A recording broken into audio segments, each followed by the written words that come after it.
Ich habe dieses Buch aus mehreren Gründen geschrieben. Erstens, um zu zeigen, wie vielseitig und differenziert Tiere miteinander kommunizieren und welch faszinierenden Mechanismen sie entwickelt haben, um ihr Lautspektrum zu erweitern. Zudem wollte ich aufzeigen, dass die menschliche Sprache in ihrer Komplexität zwar einzigartig ist, wenn wir aber die kognitiven Grundlagen in differenzierten Abstufungen betrachten, dann finden wir sehr wohl erstaunliche Gemeinsamkeiten zwischen der menschlichen und vielen tierischen Sprachen.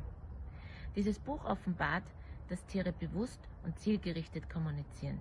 Sie haben Persönlichkeit und Gefühle. Vor allen Dingen möchte ich aber ein Statement mit diesem Buch setzen: Dass wir Menschen auf dieser Welt nicht die einzigen sind, die etwas zu sagen haben. Also hören wir hin und hören wir zu.